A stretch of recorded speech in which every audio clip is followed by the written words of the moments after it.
اللہ تعالی فی القرآن المجید کما ورد فی سورۃ المائدہ الیوم اکملت لکم دینکم واتممت علیکم نعمتی ورضیت لکم الاسلام دینا۔ قابل صد احترام حاضرین مجلس، محترم مکرم سامعین اکرام، ہر قسم کی تعریفات اس خالق مالک ارض و سماوات کے لیے اور لاکھوں کروڑوں درود و سلام آپ محمد مصطفیٰ صلی اللہ علیہ وآلہ وسلم کی ذات اقدس پر۔ زندگی میں کوئی بھی وقت جو ہے وہ ٹھہرتا نہیں ہے۔ یہ مواقع ہیں جو زندگی میں انسان کو میسر آتے ہیں،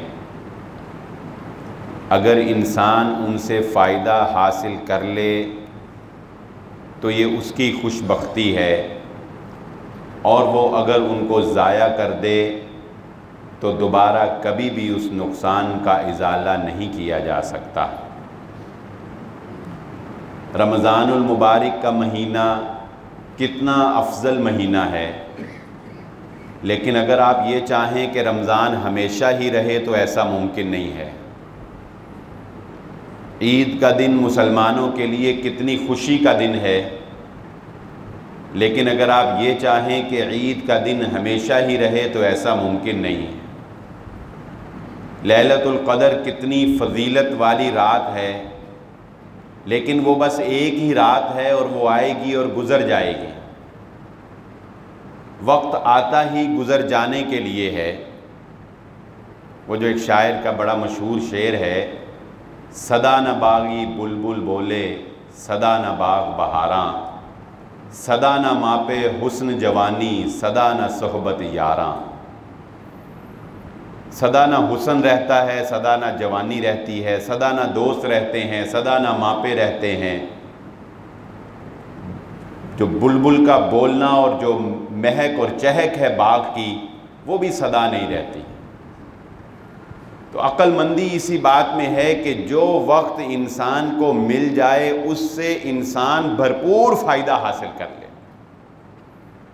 اسی طرح جس طرح سابقہ وقت گزر چکا اور ماضی بن گیا، اسی طرح یہ ایام جو اب ہم گزار رہے ہیں، جسے ہم عشرہ ذو الحجہ کہتے ہیں، ذو الحجہ کے یہ ابتدائی 10 دن یہ بھی گزر جائیں گے۔ عقل مندی، دانائی، فہم و فراست اور کامیابی کا تقاضا یہ ہے کہ ہم ان 10 دنوں کی فضیلت جان کر ان میں کچھ کما لیں اور ان سے فائدہ حاصل کر لیں۔ اس لیے کہ تمام تر احادیث کو مد نظر رکھتے ہوئے جو بات سمجھ آتی ہے، محدثین نے جو بیان کی کہ پورے سال میں سب سے افضل رات اگر ہم نے دیکھنی ہو تو وہ لیلۃ القدر کی رات ہے، اور پورے سال میں سب سے افضل دن اگر ہم نے دیکھنا ہو، سب سے افضل دن اگر ہم نے دیکھنا ہو تو وہ ان 10 دنوں کا آخری دن یوم النحر کا دن ہے، جس کے بارے میں رسول اللہ صلی اللہ علیہ وآلہ وسلم نے یہ بات ارشاد فرما دی کہ افضل ایام میں سب سے افضل دن یوم النحر ہے، اور اس کے بعد یوم القر یعنی اس سے اگلا دن 11 ذو الحجہ ہے۔ اور اس کے بعد اگر عشرہ دیکھنا ہو، 10 دن جو سب سے افضل دن ہیں اگر پورے سال میں دیکھنے ہوں تو وہ ذو الحجہ کے ان 10 دنوں سے افضل پورے سال میں کوئی اور دن نہیں ہے۔ اس کو اس مناسبت سے بھی سمجھ لیجئے کہ اللہ رب العزت نے قرآن مجید کے نزول کا جب آغاز فرمایا تو اس کا آغاز لیلۃ القدر میں ہوا۔ اِنَّا أَنزَلْنَاهُ فِي لَيْلَةِ الْقَدْرِ، لیلۃ القدر جو رمضان المبارک کے آخری عشرے کی طاق راتوں میں سے ایک رات ہے، اس رات میں قرآن مجید کا نزول شروع ہوا۔ اور یہ آیت جو سورۃ المائدہ کی میں نے آپ کے سامنے پڑھی، الیوم اکملت لکم دینکم، آج کے دن میں نے تمہارے دین کو مکمل کامل کر دیا، اپنی نعمتوں کو تم پر مکمل کر دیا، وَرَضِيتُ لَكُمُ الْإِسْلَامَ دِينًا، اور میں نے پسند کیا تمہارے لیے دین اسلام۔ یہ آیت جس پر ہمارے دین اسلام کی تکمیل ہوئی، قرآن مجید کی تکمیل ہوئی، شریعت محمدیہ کی تکمیل ہوئی، یہ آیت کب نازل ہوئی؟ ایک یہودی حضرت عمر ابن خطاب رضی اللہ تعالیٰ عنہ کے پاس آیا، آ کر کہنے لگا قرآن مجید کی یہ آیت الیوم اکملت لکم دینکم تم پر نازل ہوئی، اگر یہ ہم پر نازل ہوتی تو ہم اس دن کو عید کا دن بنا لیتے۔ حضرت عمر رضی اللہ تعالیٰ عنہ فرمانے لگے ہم بخوبی جانتے ہیں کہ یہ آیت کس دن نازل ہوئی۔ یہ آیت اس دن نازل ہوئی جس دن محمد الرسول اللہ صلی اللہ علیہ وآلہ وسلم میدان عرفات میں حاجیوں کو خطبہ حج عرفات میں ارشاد فرما رہے تھے۔ 9 ذو الحجہ کا وہ دن تھا، اور اس پر یہ بھی اللہ کا احسان کہ وہ جمعے کا دن تھا، اور جمعہ کا دن مسلمانوں کے لیے عید کا دن ہے۔ حضرت عمر رضی اللہ تعالیٰ نے اس یہودی کو جواب دیا تم ایک خوشی مناتے، ہمیں اللہ رب العزت نے اس دن 2 خوشیوں سے نوازا جس دن اللہ نے یہ آیت نازل فرما دی۔ ایک جمعے کے دن کی خوشی، اور دوسرا یوم العرفہ 9 ذو الحجہ کی خوشی۔ اور 9 ذو الحجہ کا دن وہ دن ہے جو ان 10 دنوں میں آتا ہے جس کے بارے میں محمد الرسول اللہ صلی اللہ علیہ وآلہ وسلم نے ارشاد فرمایا پورے سال میں کوئی دن ایسا نہیں ہے کہ جس میں اللہ رب العزت سب سے زیادہ لوگوں کو جہنم سے نجات نہ دیتے ہوں سوائے یوم العرفہ کے۔ یہ 9 ذو الحجہ کا دن وہ دن ہے جس دن اللہ رب العزت سب سے زیادہ انسانوں کو جہنم سے نجات عطا فرماتے ہیں۔ وہ دن بھی ان 10 دنوں کے اندر شامل ہے۔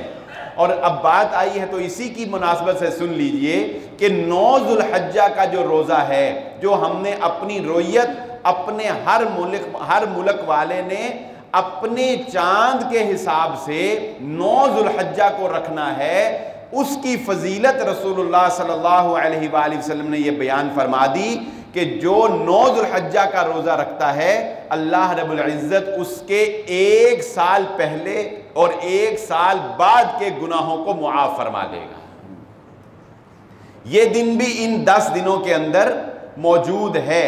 تو یہ 10 دن جو ہیں یہ انتہائی اہم ہیں۔ 9 ذو الحجہ کا روزہ انتہائی اہم ہے، یوم النحر کا دن سب سے افضل دن ہے، اور ابو داود کی روایت کے مطابق جس کو محقق علماء کرام نے صحیح قرار دیا ہے، رسول اللہ صلی اللہ علیہ وآلہ وسلم سے یہ بات بھی ثابت ہے کہ آپ صلی اللہ علیہ وآلہ وسلم ان 9 کے 9 دنوں کا روزہ بھی رکھا کرتے تھے۔ نبی صلی اللہ علیہ وآلہ وسلم مکمل 9 دن، ایک تو 9 ذو الحجہ کا روزہ ہے نا، اس کی فضیلت اپنی جگہ، لیکن اللہ کے نبی صلی اللہ علیہ وآلہ وسلم یکم ذو الحجہ سے لے کر 9 ذو الحجہ تک یہ 9 روزے رسول اللہ صلی اللہ علیہ وآلہ وسلم رکھا کرتے تھے، جو کہ ایک نفلی عبادت ہے۔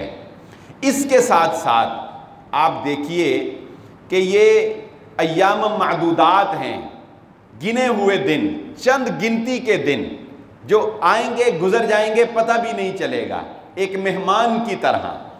آپ اندازہ لگائیے اپنے شب و روز میں جب ہمارے گھر کوئی بہت خاص مہمان آنا ہو نا، بہت ہی خاص، تو ہمارا سب سے پہلا عمل اپنے گھر کے بارے میں کیا ہوتا ہے کہ ہم اپنے گھر کی صفائی کرتے ہیں۔ ہم اپنے گھر کی سب سے پہلی چیز ہم اپنے گھر کی صفائی ستھرائی کرتے ہیں، اور اگر کوئی تقریب ہو تو گھر کے سامنے وہ چونا ڈال کے اس کی باؤنڈری بناتے ہیں، پانی جو ہے وہ چھڑکاتے ہیں کہ مٹی دھول نہ اڑے۔ ایسے بہت سے اقدامات ہم کرتے ہیں۔ اللہ رب العزت نے ہمیں بھی ان 10 ایام سے پہلے یہ سکھا دیا کہ تم نے اپنے جسم کی صفائی کرنی ہے۔ بتائیں، 10 ذو الحجہ کا چاند نکلنے سے پہلے ہم ناخن کاٹتے ہیں، ذو الحجہ کا چاند نکلنے سے پہلے ہم اپنے بال کاٹتے ہیں، غیر ضروری بال صاف کرتے ہیں، سر کے بال ترشواتے ہیں۔ کیوں؟ اس لیے کہ ہم نے صاف ستھرا ہو کر اس یکم ذو الحجہ کا استقبال کرنا ہے، یہ اس کی میزبانی ہے، اور ہم نے ان 10 دنوں کے اندر پھر بال نہیں کاٹنے، پھر ہم نے ناخن نہیں کاٹنے، اس لیے کہ وہ ہمارے بھائی جو اللہ رب العزت کے راستے میں حج کرنے کے لیے گئے ہوئے ہیں، وہ پراگندہ حال ہیں، ان کے اوپر مٹی پڑی ہوئی ہے، بال بکھرے ہوئے ہیں، کھلے آسمان کے نیچے وہ اللہ رب العزت کی رضا کے لیے پڑے ہوئے ہیں، کوئی انہیں نہانے کی فکر نہیں ہے، کوئی انہیں بال بنانے کی فکر نہیں ہے۔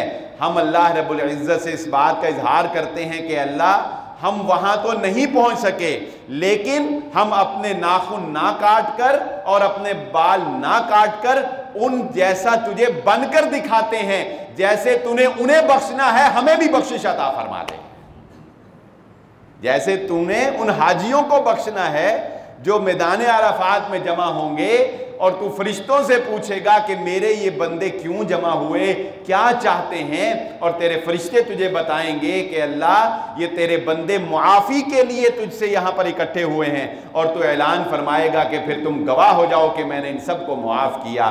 تو ہم ان سے اظہار یکجہتی کے لیے یہ کام کرتے ہیں۔ اور جس نے قربانی کرنی ہے وہ تو یہ ناخن اور بال نہیں کٹوائے گا، اور گھر کا سربراہ اگر قربانی کرے، جیسا کہ رسول اللہ صلی اللہ علیہ وآلہ وسلم قربانی کرتے تھے تو فرماتے تھے اللہ اس کو قبول فرما، اللہم تقبل من محمد ومن آل محمد، اس کو میرے جانب سے بھی اور میری آل یعنی میرے خاندان کی جانب سے بھی قبول فرما۔ تو اللہ کے نبی صلی اللہ علیہ وآلہ وسلم جب قربانی کرتے تو وہ پورے خاندان کی طرف سے شمار ہوتی۔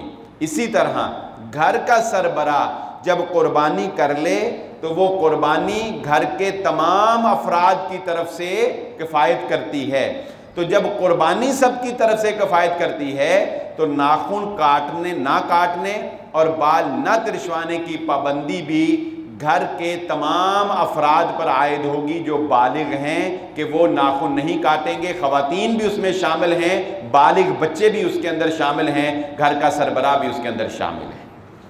اور جس نے قربانی نہیں کرنی، جو قربانی نہیں کر سکا، اس کے بارے میں کوئی دو ٹوک بات تو رسول اللہ صلی اللہ علیہ وآلہ وسلم سے ثابت نہیں کہ اللہ کے نبی صلی اللہ علیہ وآلہ وسلم نے اس کو بھی منع کیا ہو۔ اس کے بارے میں جو دو ٹوک بات ہے وہ کیا ہے، وہ سمجھ لیجئے، وہ بھی اس فضیلت کو حاصل کر سکتا ہے، اللہ رب العزت اسے بھی ثواب عطا فرما دیں گے قربانی کا۔ ایک شخص عید والے دن اللہ کے نبی صلی اللہ علیہ وآلہ وسلم کے پاس آیا اور اس نے آ کر پوچھا، اے اللہ کے نبی صلی اللہ علیہ وآلہ وسلم، مجھے قربانی کرنے کے لیے کوئی جانور میسر نہیں آیا، یعنی کہ میں قربانی نہیں کر سکا۔ اللہ کے نبی صلی اللہ علیہ وآلہ وسلم نے اسے حکم دیا کہ تو آج کے دن یعنی یوم النحر 10 ذو الحجہ کا جو دن ہے، آج کے دن تو اپنے ناخن کاٹ لے اور اپنے بال ترشوا لے، اللہ رب العزت تجھے بھی اس کا ثواب عطا فرما دے گا، یعنی قربانی کا ثواب اسے بھی مل جائے گا۔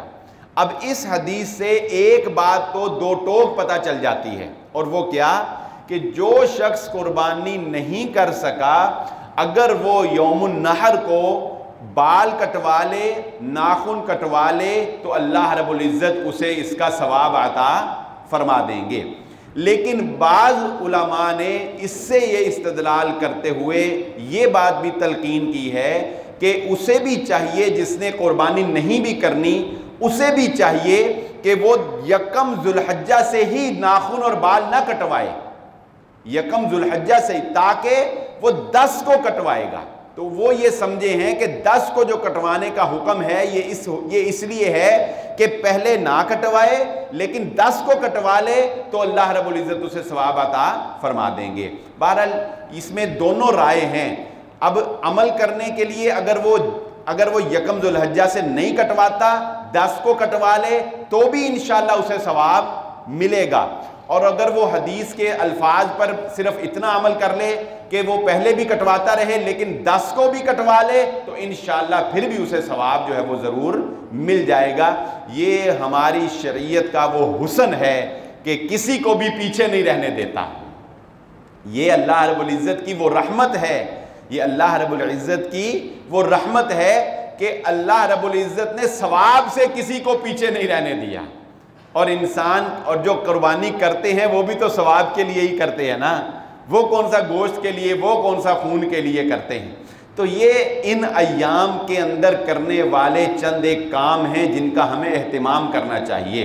اس کے ساتھ ساتھ رسول اللہ صلی اللہ علیہ وآلہ وسلم نے اور صحابہ اکرام کا یہ عمل بھی تھا کہ ان ایام کے اندر کثرت سے تکبیرات پڑھنا، اللہ اکبر، اللہ کی تعریف بیان کرنا، الحمدللہ کہنا، اور اس کی پاکی بیان کرنا، یعنی سبحان اللہ کہنا، سبحان اللہ والحمدللہ ولا الہ الا اللہ واللہ اکبر۔ یہ تسبیح یا کوئی بھی ایسی تسبیح جس میں یہ تینوں چیزیں آ جائیں، سبحان اللہ، الحمدللہ، اللہ اکبر، یہ تسبیحات جو ہیں یہ ان 10 ایام کے اندر ہر وقت اپنی زبان کے اوپر جاری رکھیں۔ یہ تسبیحات کا فائدہ کیا ہے؟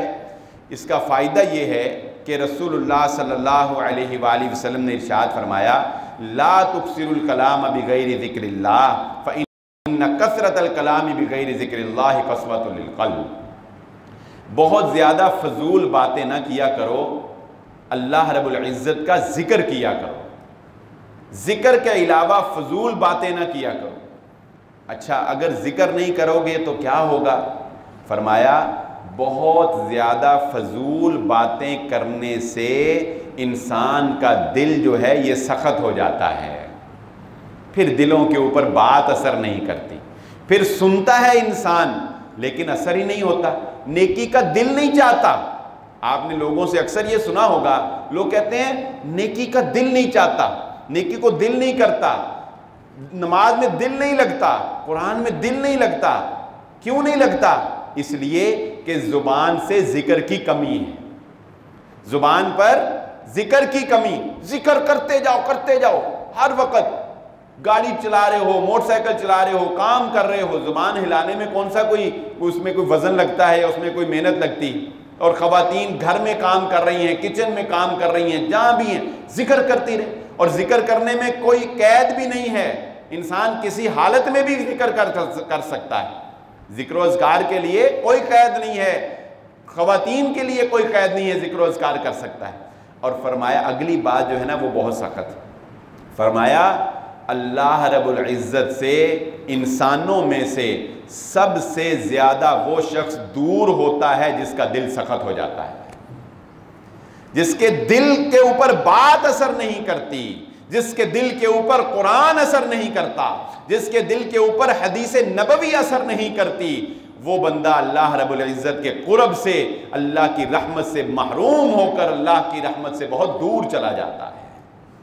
ہمارے ہاں ایک اصطلاح استعمال کی جاتی ہے، جو وقت ہم فراغت کا ہوتا ہے نا، جب ہمارے پاس وقت فارغ ہوتا ہے تو ہم ایک ٹرم یوز کرتے ہیں، بعض ٹرمز ہوتی ہیں جس لینگویج میں یوز ہوں اسی میں سمجھ آسانی سے آ جاتی ہے، تو ہم اکثر کہتے ہیں ٹائم کل کرنا، میں ادھر چلا گیا ٹائم کل کرنے کے لیے، وقت مارنا، یہی مطلب ہے اس کا، وقت کو مارنا۔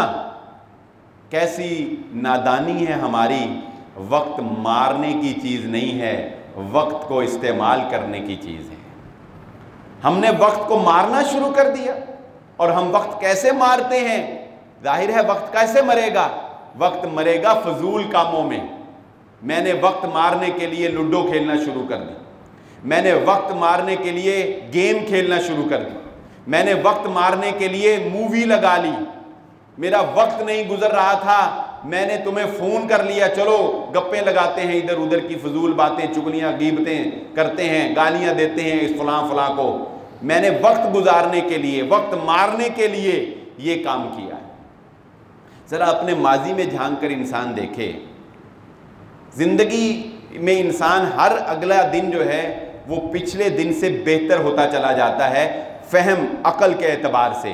اسی لیے انسان جب 40 سال کی عمر میں پہنچتا ہے تو اس کی عقل کافی حد تک پختہ ہو جاتی ہے. اور اللہ رب العزت نے محمد رسول اللہ صلی اللہ علیہ وسلم کو جو نبوت سے سرفراز فرمایا تو وہ بھی 40 سال کی عمر میں آپ کو نبوت سے نوازا گیا.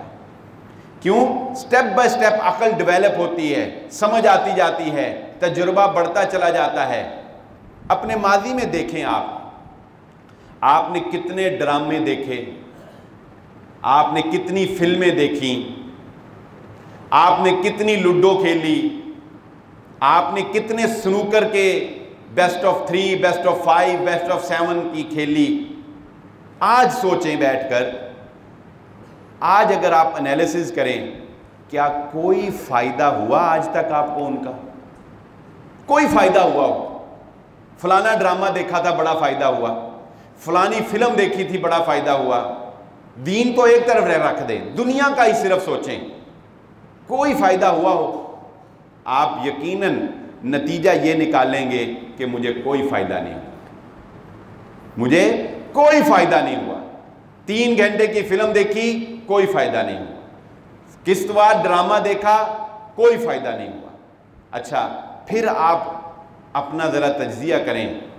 میں نے رمضان المبارک کے روزے رکھے، میں نے نماز پڑھی، میں نے قرآن پڑھا، میں نے ذکر و اذکار کیا. پھر سوچیں فائدہ ہوا کہ نہیں ہوا. دل سے آواز آئے گی بندے فائدہ ہوا.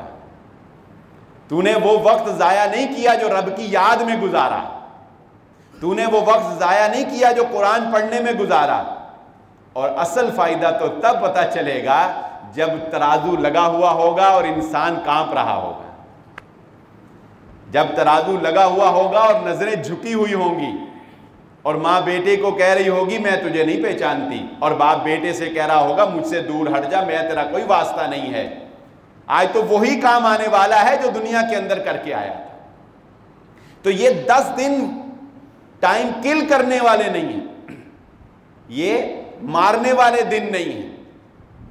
یہ دن ہے بڑے ہی احتیاط کے ساتھ، بڑے ہی اہتمام کے ساتھ، بڑی ہی خوبصورتی کے ساتھ نیکیوں میں اضافہ کرنے والے، نیکیوں کو بہترین طریقے سے گزارنے والے. اور ان دنوں کے اندر ایک اور محنت بھی یاد رکھ لیجئے جس کی طرف آج توجہ دلانے کی ضرورت ہے کہ رمضان المبارک میں تو ایک فضا بنی ہوئی ہوتی ہے، شیطان جکڑا ہوا ہوتا ہے، قیام اللیل ہو رہا ہوتا ہے، انسان کا روزہ ہوتا ہے، اور ایک نیکی کا ماحول بنا ہوا ہوتا ہے، ایک روح سی بیدار ہو جاتی ہے رمضان میں نیکی کی.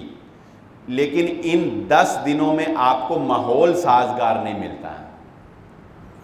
یہ ایک کمی ہے ہمارے اندر، یہ ایک کمی ہے ہمارے معاشرے میں. بتائیں جس طرح رمضان میں ماحول نیکی کا ملتا ہے، ان 10 دنوں میں ملتا ہے؟ نہیں ملتا. حالانکہ یہ 10 دن ان پورے مہینے کے دنوں سے افضل ہیں. اس سے کیا پتہ چلا؟ اس سے پتہ چلا کہ ہمارے معاشرے میں ابھی تک لوگوں کو صحیح طرح آگاہی نہیں ہے کہ ان 10 دنوں کا مقام و مرتبہ کیا ہے. اسی لیے تو اہتمام نظر نہیں آتا، اسی لیے تو اہتمام نظر نہیں آتا. وہ اہتمام سے ایک بڑی پیاری بات یاد آ گئی. میرے ایک دیوبندی دوست تھے، ان سے سوال کیا کہ آپ رمضان المبارک میں آگے پیچھے جو آپ فجر کی نماز ہے وہ آپ لیٹ پڑھتے ہیں نا. ہمارے جو حنفی حضرات ہیں وہ ان کا امام ابو حنیفہ رحمہ اللہ کا موقف یہ ہے کہ وہ ذرا تاخیر سے پڑھتے ہیں. تو میں نے ان کو پوچھا کہ آپ رمضان المبارک میں فجر کی نماز پیچھے لے جاتے ہیں، ہمارے ساتھ مل جاتے ہیں، اور عام دنوں میں آپ جو ہے یہ آگے رکھ لیتے ہیں، تو یہ فرق کیوں ہے؟ تو وہ جو بڑے پیارے انداز میں کہنے لگے بلال بھائی یہی تو اہتمام رمضان ہے جی کہتے یہ تو اہتمام رمضان ہے نا۔ تو اہتمام ان دنوں کے اندر ایسا کوئی اہتمام نظر نہیں آتا ہمیں۔ یہ اہتمام کرنا چاہیے ہمیں کہ ایک ماحول بنائیں، اپنے گھر کے اندر ماحول بنائیں، موبائل کا استعمال کم کریں، ٹی وی کا استعمال جو ہے وہ کم کریں، کوئی غلط گناہ جو ہیں وہ کر رہے ہیں ان کو ختم کریں۔ یہ بات بھی ذہن نشین رکھیں کہ اگر ان دنوں کے اندر اللہ کی رحمت بے پایہ سے نیکی کرنے کا ثواب اتنا ہے کہ رسول اللہ صلی اللہ علیہ وآلہ وسلم نے فرمایا ذوالحجہ کے ابتدائی 10 دنوں میں نیکی کرنے کا ثواب دوسرے پورے سال میں نیکی کرنے میں سب سے زیادہ افضل ہے۔ صحابہ نے حیران ہو کے پوچھا اللہ کے نبی صلی اللہ علیہ وسلم باقی دنوں میں جہاد کرنے سے بھی افضل؟ یعنی باقی دنوں میں کوئی جہاد کرے اور اس عشرہ کے دن میں کوئی نیکی کرے تو یہ اس سے بھی افضل نیکی ہوگی؟ تو اللہ کے نبی صلی اللہ علیہ وسلم نے فرمایا ہاں اس جہاد سے بھی افضل ہے، سوائے اس کے کہ کوئی آدمی اپنی جان اور مال کے ساتھ اللہ کے راستے میں جہاد کرے اور وہ ہر چیز جو ہے وہ اللہ کے راستے میں قربان کر دے، وہ بندہ تو اس سے افضل ہو سکتا ہے، وگرنہ ان دنوں میں کی جانے والی نیکی سب سے زیادہ افضل قرار پاتی ہے۔ اتنی بڑی فضیلت ان 10 دنوں کی رسول اللہ صلی اللہ علیہ وسلم نے بیان فرمائی۔ تو جب ہم فضیلت کی بات کرتے ہیں، نیکی کی بات کرتے ہیں، تو ہماری نگاہیں شرم سے جھک جانی چاہیے کہ اتنے افضل دنوں میں ہم گناہ سے باز نہ آ سکیں۔ چلو نیکی نہ کرنا تو ایک الگ طرف بات رکھ دینا، وہ کم از کم نیکی نہیں کر سکتے تو گناہ ہی چھوڑ دو، اپنا تجزیہ کرو، اپنا انالیسز کرو، روک دو وہ ایپیسوڈ جو شروع کیا ہوا ہے ڈرامہ، روک دو، کچھ نہیں بگڑے گا 10 دنوں میں۔ میں یہ نہیں کہوں گا 10 دن کے بعد پھر دیکھ لینا، آپ نے کہنا انہوں نے کیا سی 10 دن تو بعد دیکھ لینا، نہیں، میں کہوں روک دو یہاں پہ، شاید کہ اللہ رب العزت توفیق دے اور اس گناہ سے تمہیں نجات عطا فرما دے۔ نیکی جب انسان کرتا ہے، گناہ چھوڑتا ہے، تو اللہ رب العزت اس کی مدد کرتا ہے، بس اوقات انسان کو گناہ سے نفرت ہو جاتی ہے۔